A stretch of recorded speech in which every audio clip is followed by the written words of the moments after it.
Hits Facebook page, our 102.7 Facebook page, and we're streaming this live on our YouTube channel as well.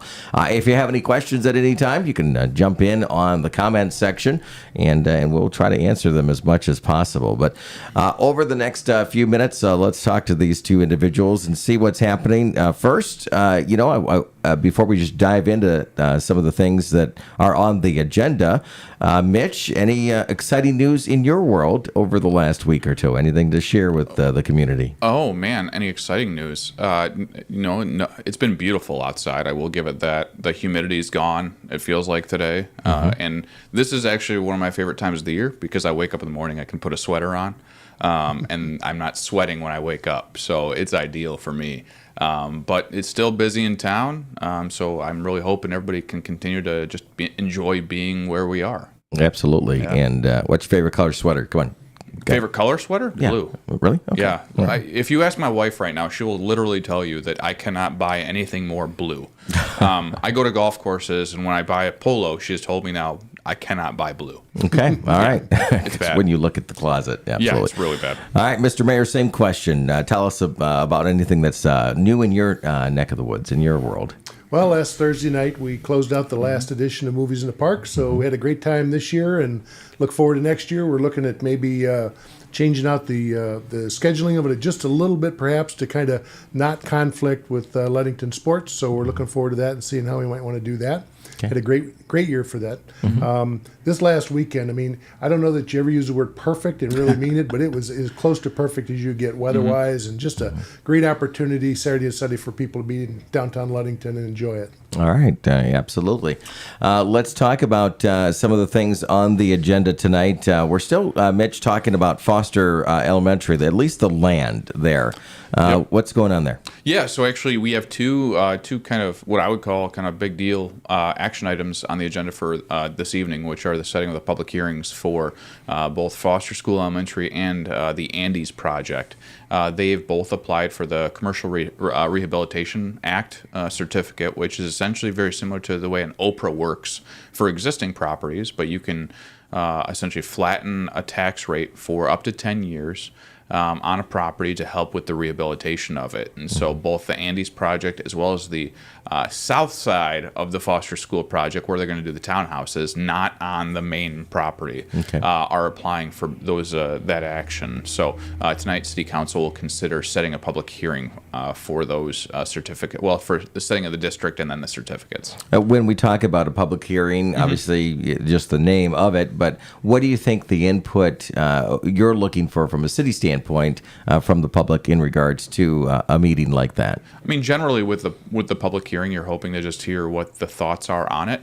The situation behind an OPRA, our Commercial Rehabilitation Act, those sorts of things are very complicated. And so really I hope happens is that people call up or email asking questions about what those things are. We will do the best that we can from a staff perspective to put together things that make it a little bit more layman to help people understand. You know, we're not cutting taxes for these folks. We're essentially just leaving their value on their property the same. And so it's just trying to hopefully educate more folks as to how these processes work. And your assessment of these two properties, does it make sense to do this? I understand I'm looking for your opinion on this, but with Michael's, it was the leaning building for many, many years. Right. And so it makes sense that does, deserve a bit of renovation, especially with it being on Ludington Avenue. Right. Is this more likely to go through than not? I think from just an objective standpoint, not looking at the project specifically, but just objectively, it is very difficult to build things right now. It is very expensive. And so if we want to see development, especially development like what they're talking about, the Andes project is a two stories with a rooftop, hangout area, a restaurant, bar, sports bar, activity space. That is going to be huge for downtown. If we're talking about the Foster School Elementary, site, that's I think 14 units of what they would refer to as workforce housing. Those are important for our community. And right now, when you're looking at house prices of $300 plus a square foot, that isn't affordable for the vast majority of residents of Ludington. And so I think both of these projects are valuable, and it's just very expensive to build. And so this is one way that they can bring down their costs a little bit. All right, Mr. Mayor, is there any negatives to locking in that tax rate, in the long term? Does it make that much of an impact, I guess, over the long haul? Well, I think just off the top of my head, if you were to say, okay, let's compare it. Let's go forward in time and see if we left it like it is and the taxes that are brought in, or if we change it and compare those two. I think it's a no-brainer. I think you've got to do stuff in a 3.2 mile square area, which is the city of Ludington, to develop and efficiently utilize and economically utilize the land that you have. And I think getting somebody who wants to come in and put a sizable amount of money into the city of Ludington and create a venue and create an option for people, not only in Ludington, but from outside Ludington, I think it's a win.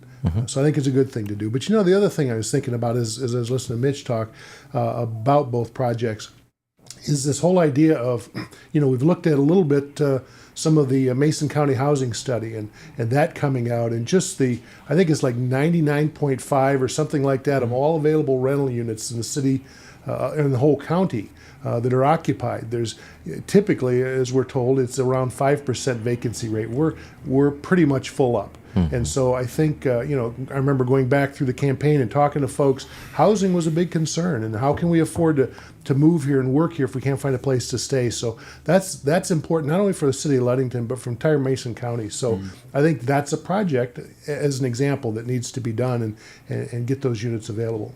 All right, we're talking with Mark Barnett, Mayor of Ludington, and Mitch Foster, City Manager of Ludington. One more question in regards to that, Mitch. Is there so many requests that it becomes where you have to pick and choose, or is it they just trickle in enough that it balances out over time that these can be approved? So I think it's kind of a twofold answer for you there, Chris. One, you look at, I'll take the Foster School project. That is going to end up being about 40-ish units total between the existing elementary school and the new townhouses. What the city would be, quote unquote, giving away or not collecting for that period of time, is that made up in the investment made by those around them? Okay. Are those other folks going to be putting money into it because now they've got this brand new housing development right next to their property? That's the interesting question that happens anytime you have a project of that size. The other thing is, I think the mayor talked about it a little bit, is what is lost, but you're gaining in the long run. I think from the city's standpoint, we don't get a lot. These are the first two CRA requests we've had, I think, in like 10 years.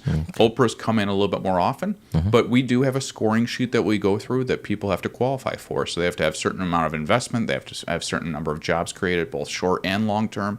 If it's a housing project, we have a certain number of units that we'd like to see built. And so if they meet those, requirements, then they fall within those guidelines and they can apply.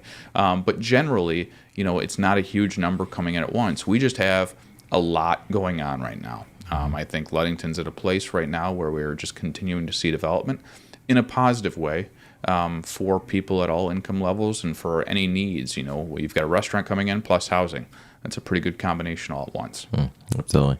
And the developers, have they told you sort of a timeline in regards to that? Because they know people are going to be chomping at the bit to start getting their names in there. Yeah, so we have the Andes project they're looking at either the end of this month or early part of next, which is fairly soon. We have the Foster School Elementary. The time frame that they gave us, I believe, started with a January start date. And a third project is the North Shore Apartments or the Laura Street Apartments. They're looking at, again, similar, the September time frame to get rolling. These are all big projects. The Laura Street Apartments, that was a brownfield, and that's 97 units of traditional market rate units. It's good to be talking, Mr. Mayor, about housing here in the Ludington area. We chat about it and we discuss it, but when it comes to actual action on it, it's been rough for a few years here, or at least a long time. But now we're actually seeing some movement there. Yeah, if we talk about the Foster Street development, we talk about Andes, we talk about Laura Street, and those two things. If we think about it, what are we really talking about? We're talking about jobs available for people and places for people to live. I mean, it just seems to be, they seem to be complementary in that sense. Now, does that mean that everybody that lives in those apartments or those spaces come online are going to work at Andy's? Well, no, but I mean, the economy as a whole, businesses in the city of Ludington depend on being able to hire workers and workers that are proximate and that can make it into work. And when you have people traveling from long distances away and maybe weather becomes an issue and they can't get into work, that affects businesses. So I understand that people are concerned and think about the tax ramifications of doing these projects, but at the same time, think about what it adds to the economy in terms of places to stay and bringing people in from outside the area, or kids that grow up and want to stay here in Ludington and they can't find a place to live. My family has had that situation where they're looking for a place to live, and so I think those two projects, or actually those three projects, really complement each other in a way. Another question, actually, that I was thinking about while you were talking, both of you, actually, the space available above, and I know we've talked about this in the past, but the space available above all of the retail, basically in the downtown area. Have they ever assessed how many potential apartments that could be renovated in the downtown area or are available? I do not know. That might have been done with Community Development Director Heather Tchaikovsky back when they started the rental rehab program in downtown. I'm not sure if we have that number now because, you've had a number of them convert over into housing from storage units, frankly. But we still have a number of them that are being unutilized or underutilized. So that'll be an interesting question. But, even I think, the mayor's right. Even if you add 4 units, at a certain income level, that is 4 units that are now being utilized. The 99.7% number that he shared doesn't include the houses, but even when the consultant looked at houses for rent, there were only like 2 or 3. And so we're at a number where we need to make some improvements. An interesting study was actually put together from Auckland, New Zealand, which at one point in time during COVID was the fastest growing city in the world. And they started making small tweaks like our Planning Commission and City Council has made over the last couple of years to try to help with that, including doing a housing needs assessment. And they've started to add a number of units over the years to where their housing issue has started to reduce drastically. And so while Auckland's a giant city with a ton of space potentially, we can make those small improvements in the work that the City Council, that private developers, the Planning Commission are doing and trying to do can make that difference. All right, good information there. On the City of Ludington agenda for the night is opting out of PA 152. What do you got there? So PA 152 is a hard cap that the state put into place during the Great Recession. The purpose of it was essentially to try to control health insurance costs, or pay the costs of health insurance by local municipalities. The city has the option of opting out, where our costs could go a little bit higher than the state cap. And so for the last, as long as I've been here, and I think for a long time while the mayor was the chief, we've opted out. And the purpose there is it's a tough labor market to try to recruit people, and we need to try to help incentivize them as best as possible. And so by opting out, we're able to put some additional dollars into HSAs for our employees, depending upon their health plan. But our costs are just a little bit higher than what the statewide average might be. All right. Is that going to, number one, help with retention, and number two, are you going to have to seek additional tax dollars or anything from the community in regards to this? No additional tax dollars needed. It's something that we've planned for years at this point. I think over a decade at least. And so that's just something that we kind of work within our budget. But it does help with retention for sure. We've had a number of our employees, especially as they get older, or they have kids where the HSA is necessary, to where they might want or have to go to someplace else based on that. Okay. All right. If you're just joining us, you can watch this segment on our Facebook page at Hot Country Hits, and as well 102.7 WMOM, our YouTube channel, and listen to it over your smart devices like your Amazon Alexa, your Google Home, and of course over your radio frequencies 102.7 and 99.9. We're talking with the mayor of Ludington, Mark Barnett, and city manager Mitch Foster here. Let's talk about some of the other items on the agenda. We talked about the public hearings, and that's set for September 11th, or proposed for September 11th, right?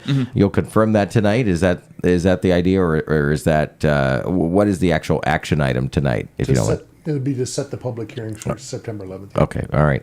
Let's move on to some of the other things. Cartier Park rates, some of the rules and such. Mr. Mayor, do we see any increases happening there at all? I am the last person you'd want to ask that question to, unfortunately, but City Manager, if you don't mind. Not a problem. He pushed it back to you. Yeah, That's right. so Russ Soper, the Cartier Park campground manager, has been working over the years to obviously do the bathhouse project. And one of the ways that you do that is you continue to have to compete in the market when it comes to costs. And so he's looking at about a $2 a night increase across the board for whether it's just a rustic, a full hookup, or even our seasonals. They might have a little bit of a discount based on the number of nights they stay. But it's about $2 a night on the rates. And then we had to remove certain items from our rules sheet that is passed out, which then had to change our contract. So that's why kind of all three of those items are on for this evening. All right. Anything that the public should be aware of in regards to those rules that will change their lives when they want to camp out there? Not really. The only one that's really the kind of the big change, or the obvious change, is the removal of Gus Macker from the documents. We don't have that referenced anywhere on the documents because back in the day, before my time, there used to be some serious issues with Gus Macker out at Cartier Park. I believe a police car was flipped over at one point in time. Jeez. So they had to remove the consumption of alcohol from Cartier Park during Gus Macker. So that's the big change, is that removal of Gus Macker's reference. All right. And then you've got Griffith Builders, that is the proposed builder of this bathroom project. I guess my question there is, did it make sense financially to go with this builder? Is it I think what's the price tag that it's coming in at? $1.4 million. Yeah, for a bathroom, which kind of two. Okay, for two bathrooms. And do you see? And again, it's not a knock on the builders. We know that the construction costs are up there, but we always hear those slight rumors that might be fact when it comes to schools, when it comes to cities, municipalities. That if you compare those projects, they usually are higher, just because there's budget there in the sense. Is that what we're seeing here as well? I think in general we always assume that somehow, some way, there's a little bit of a governmental inflation. What I will say is we had three bids. Griffith was the low bid. They did not see our pre-bid estimates, so that helps. Okay. And I think the difference, and this is the tough part that I think people don't understand, and it's two things. One is we're a governmental entity. We have to make our buildings as safe as physically possible, because if someone sues us, we have frankly unlimited resources that they would come after. And I think this has been laid out by the federal government, by state governments, and by local governments to try to prevent that from happening. So ADA to the 10th degree, all of those sorts of things. The other piece of this is it's not just one restroom.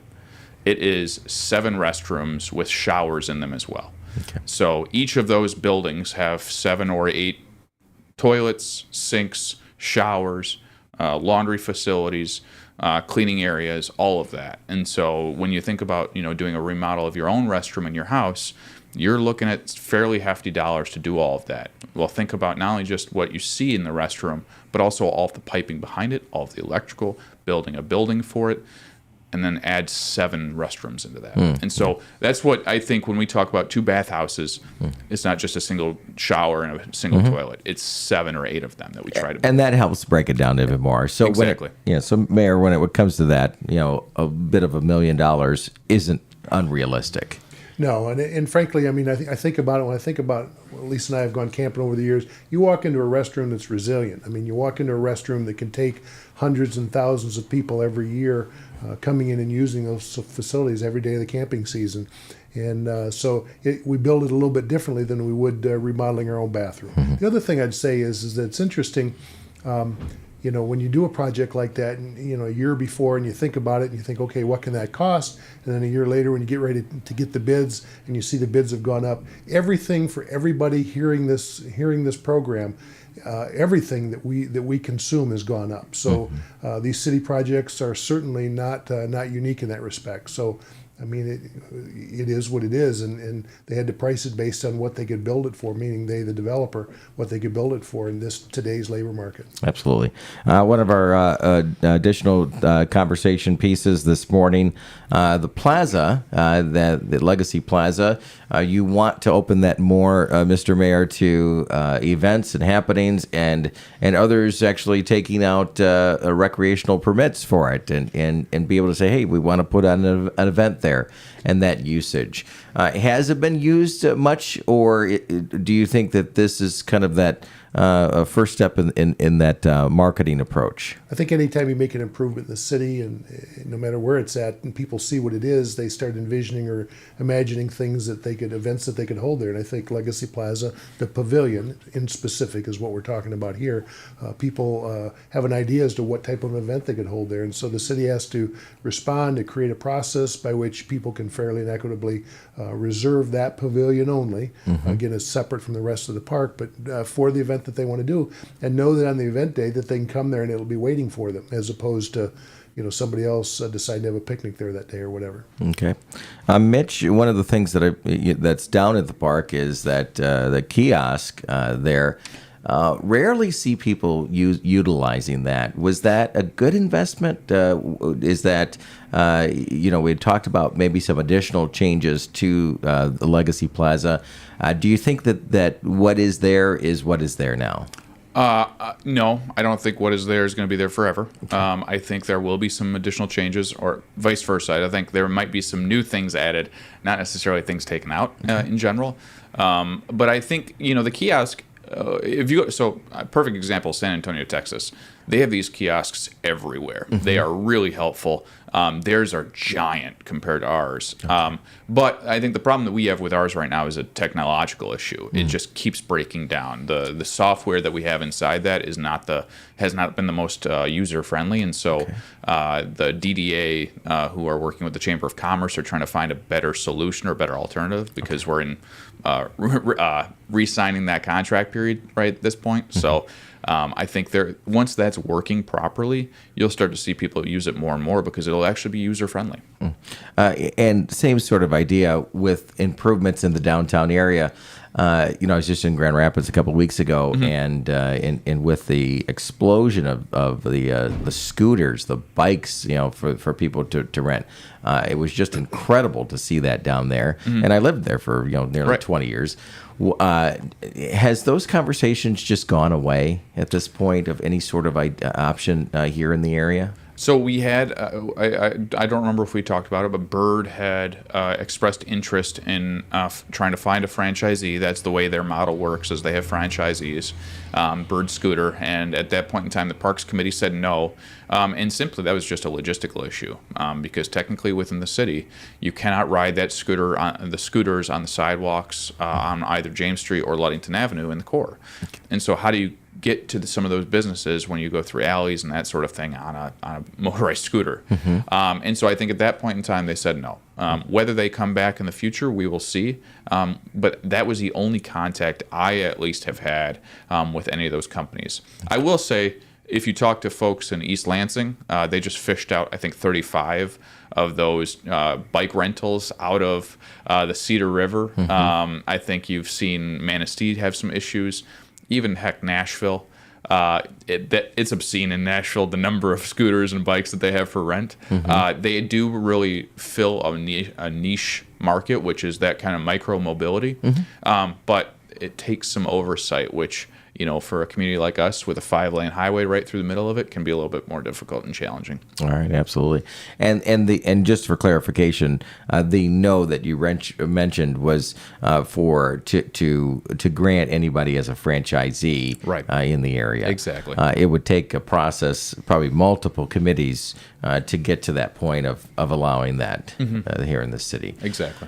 Including and Mr. Mayor, I think a big part of that, not allowing bicycles and and those sort of devices on the walkways in the downtown areas, because obviously you have a tremendous amount of retail traffic that comes out, and the danger that comes with that, right? Right, and I think that as we're talking about this, my mind is thinking about situations where you have retailers, restaurateurs that are taking advantage of outdoor service space, which they want to see continue, and the walkability kind of funnels down to a smaller area in front of those establishments, and so to put scooters in there, I think is now's not the time, and the configuration that's there now is probably not the best to accommodate that. Now, that said, if the state, for example, were to come in and change the configuration of Ludington Avenue going east to west, and create more opportunities for bike lane and scooter lane, stuff like that, well then it'd be a different setting and a different conversation, because there would be, at least in theory, there would be room for that and that kind of thing. But I think the city of Ludington, over the time that we've been here, has been pretty adaptive relative to the downtown area and trying to meet the needs of the businesses, and then also for the shoppers. So absolutely, I think it could change, and we'll see how that works out. All right, one more topic for you, Mr. Mayor, before we wrap up. This morning, you have a certificate of appreciation that you're going to, I believe, be presenting tonight. Is that correct? Yep, young man worked with Sergeant Haveman, and he really brought up the idea of the scooter and the skateboard competition event at the Ludington Skate Plaza. And you know better than anybody, it was a very successful event, and so we just want to recognize this young man today. Yeah, he did a great job at it, and already looking forward to next year. And there's a lot of chatter about and a lot of interest there, and I think it's going to be even better than ever, or better than what we saw this year, which was great in itself. A lot of people attended, and it was a safe environment. And I think, Mitch, it also brought the attention to that skate park that when people pass by it, if they're exiting the beach, if they're going up to go to the state park, you just kind of miss that section sometimes, and it was good to see that focus on it. Oh, yeah, because when you make that turn on the North Lake Shore, all of a sudden you're just staring at the beach. You're like, ooh, that is really pretty over there. And so you look beyond the skate park. And so when you have 300 plus people standing around the skate park, everybody's like, what is that? So that's really neat. I mean, even for my son, who likes to use his own little scooter, being able to go and watch the kids is pretty neat, and those participants. And so I think it's a big deal, and it highlights a piece of the community that the people that utilize it really take pride in, and they maintain it. They clean it up themselves. If there's an issue, they try to negotiate it and deal with it themselves first. So it's a really impressive piece of this community. Absolutely. Last question for you, Mitch, before we finally wrap up is, with the Badger being stalled at this point for the season, do we do enough research, economic research? Is that something that you would want to pursue to see what kind of impact? And from your standpoint or your conversations with maybe the Chamber or the DDA or others, do you see that there's an impact happening here in the community? I think there's definitely an impact. The size of that impact on the different industries is the interesting question. So, are we losing room rentals because of that, or were those rooms filled back up because of other travelers? Did those folks not travel, or did they still continue to drive here or take a different method of travel versus the Badger? I think those are the questions that between Brandy Miller over at the Chamber, CVB, myself, the mayor, Kathy McLean from the DDA, and then Fabian Nizaki from the county, trying to have those conversations about what was the impact. Just on the tourism side, there's one question. I think the other question mark is, the commercial traffic that is on the Badger on a regular basis. What sort of impact does that have long term? Because that's a big part of their business model. But I do know that, our DDA and others have tried to work with the folks at the Badger, especially with their gift shop, to say, hey, how can we sell this stuff for you, because you don't have the Badger to sell this stuff on? And so I know they participate in sidewalk sales and those sorts of things. But yeah, it'll be interesting to look back at August in particular, because this was really the first full month that the Badger wasn't able to run in the middle of summer when it wasn't COVID. And so we're going to have to take a look back to see what that impact was with our businesses. And hopefully that conversation will include the city of Manitowoc as well, and see what that impact Because I would assume that if there's some hurt happening, that it's happening on both sides of the lake. Oh, absolutely. And yeah, so bringing in Mayor Justin Nichols on that conversation will be a big piece of it, as well as their chamber. All right. Mitch, anything to add before we send it back to more music and more of the hour? Just enjoy the rest of the summer that we have left. Obviously, we're coming up on Labor Day, and so we'll really start to see a slowdown in the number of visitors, I think, especially as schools go back to session and sports start back up. But just enjoy it. At some point soon, I'm not going to give a date, barrels will start going up along the lake shore to try to prevent that sand from leaving, and all of those normal seasonal changes. But take advantage of it. Go enjoy our local farms. Sweet corn, I think, is still available. Our fruits will start popping up in here in fall, but just do that. It's a lot of fun here. All right, that sounds great. Mr. Mayor, I didn't ask the question of you, but is there anything that you want to add before we finalize? Just that we've been blessed with just a wonderful weather-wise. It's been a wonderful summer. On any given day, people can say, well, I wish this, I wish that. But if you look back, it's been a great summer.